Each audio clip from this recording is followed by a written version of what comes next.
Donc, pour le laboratoire 3, numéro 1, on nous dit donc de créer un VI qui a une commande numérique entière non signée et qui sort dans un tableau de nombres entier non signé tous les diviseurs de ce nombre.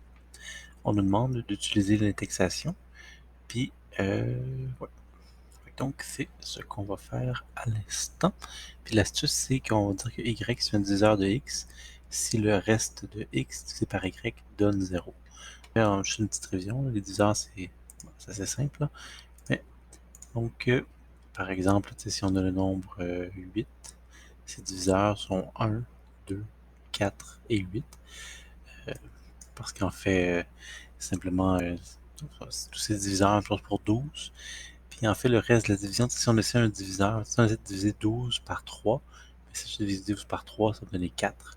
Puis il n'y aura pas de reste. Si je divise 12 par 5, ben 5 rentre 2 fois dans 12, donc c'est 2. Sauf qu'il reste encore un autre 2 parce que 2 fois 5, ça fait 10. Donc 12 moins 10, il reste encore 2. Fait que donc, quand on va utiliser une fonction qui nous permet de calculer le reste de la division, on va faire justement un nouveau VI. Je vais regarder le numéro 1.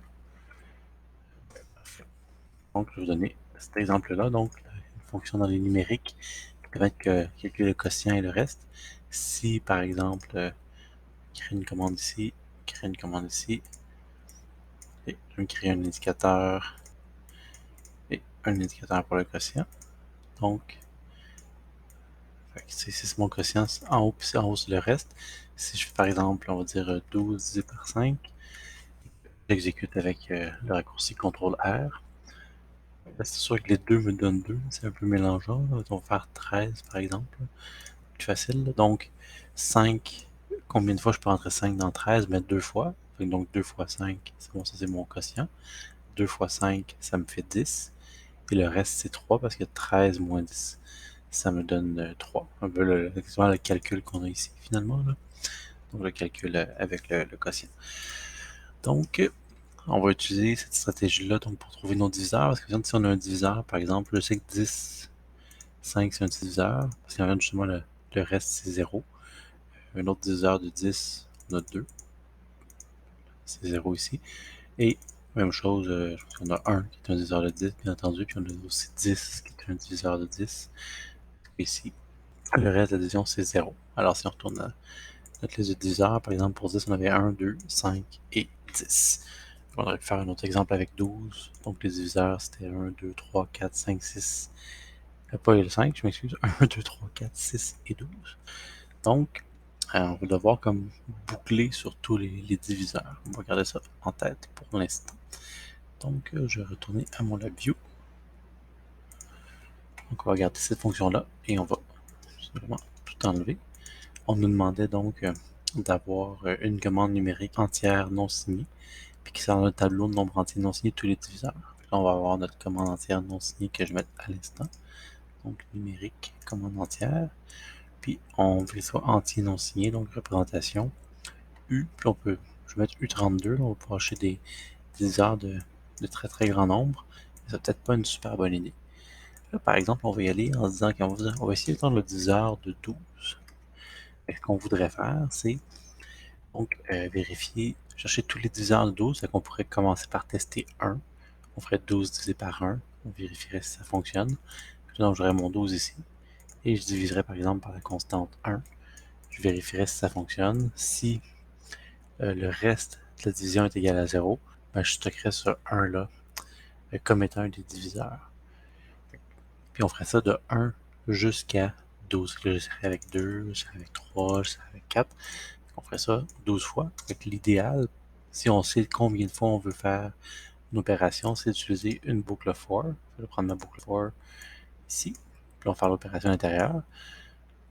Bon, tout, on va le récupérer. J'aurais pu le laisser finalement parce que je vais faire 12 par quelque chose. Puis on sait qu'on va faire 12 fois ça. Donc, pour ça que si j'ai mon 12 ici, je vais l'envoyer ici. Donc, le nombre d'itérations de ma boucle correspond à la valeur du nombre pour lequel je trouvais les diviseurs. Parce qu'il faut que je teste toutes les valeurs de 1 jusqu'à la valeur finalement de ce nombre-là. Donc, on va tester cette valeur-là. Et donc ici, si on prend l'aide contextuelle, donc j'ai mon x ici, puis que je vais diviser par y, puis je pourrais relier tout de suite mon petit i par ça. Sauf que i, il ne faut pas oublier, il commence par 0. Il faudrait peut-être y insérer un petit plus 1. Je vais insérer ici palette numérique, donc un petit plus 1 pour incrémenter. On aurait pu mettre le plus 1 directement, mais comme j'avais mis le fil, je l'ai relié directement. Donc on incrémente. Et là, on se souvient que nous, le quotient, on s'en fout. Ce qu'on veut vérifier, c'est quand le reste de la division est égal à 0. Par exemple, 12 divisé par 1, ben, le quotient, ça va être 12, mais le reste de la division, ça va être 0. Donc, si c'est égal à 0, on a justement la palette de comparaison. On a justement quelque chose qui nous permet de vérifier si c'est égal à 0. Donc, si c'est égal à 0, le quotient, c'est vrai. Ça veut dire que ce nombre-là, on veut le garder comme diviseur. On veut l'afficher. On veut le conserver comme un diviseur. Donc, ce qu'on va faire, donc, c'est égal à 0. On va avoir donc une structure condition. On va vouloir faire quelque chose si le quotient est égal à 0. Donc, si c'est vrai, ici, que le reste est égal à 0, je sais que le nombre qui sort d'ici, c'est un des diviseurs de mon nombre ici. Donc, je vais l'ajouter. On va probablement l'ajouter, je prends un petit peu d'espace. On va vouloir l'ajouter dans notre liste des éléments à conserver. Je vais le rentrer ici. Et si ça ne l'est pas, ben on ne veut pas l'ajouter, puis on ne fera rien. Dans le cas que c'est faux, on ne fera absolument rien. Donc là, on veut stocker ça dans un tableau.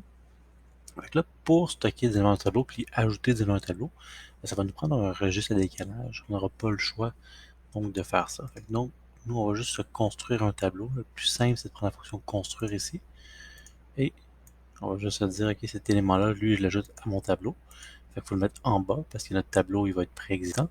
Puis notre tableau, ici, ce qu'on va faire, on va juste le passer ici dans un registre de décalage, remplacer registre de décalage. Et je vais le cliquer ici. On va avoir un tableau qu'on va construire. Pour l'instant, notre tableau, initialement, juste à ce fait-là, le tableau, initialement, il est vide. On va se créer une constante.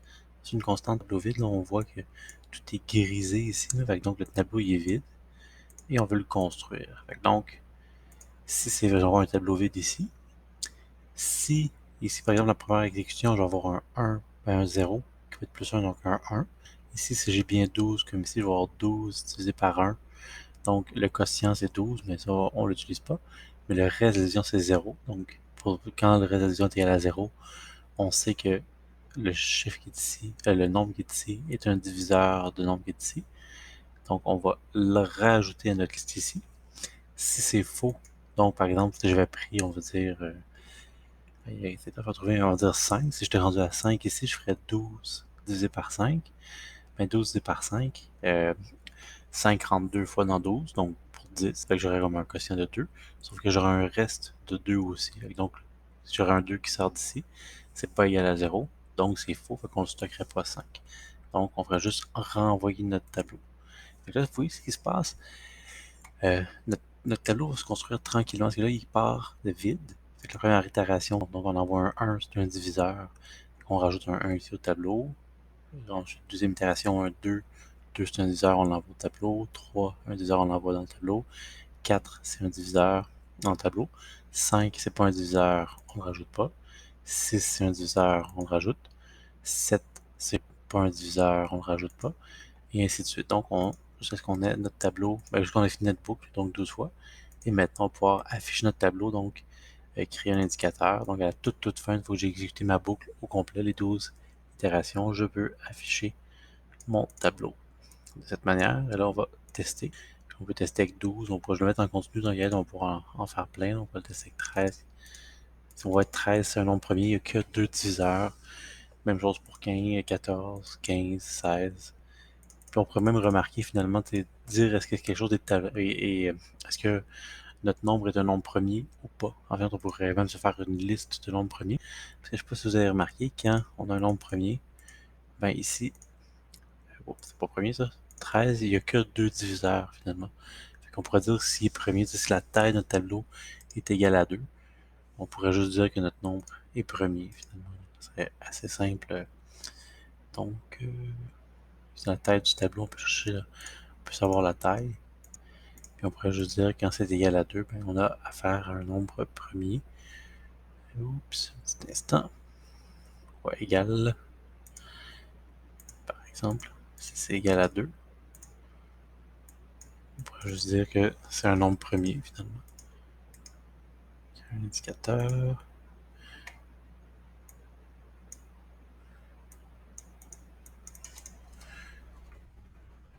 On va juste vérifier si c'est premier. Et si ça l'est, par exemple, 14, c'est pas un nombre premier. Fait qu'on peut tester le nombre premier. Mais à la limite, on pourrait générer des nombres premiers, là. On pourrait juste rajouter une boucle par-dessus tout ça et vérifier, donc faire une liste de nombres premiers avec ça. Ça serait pas impossible de faire ça.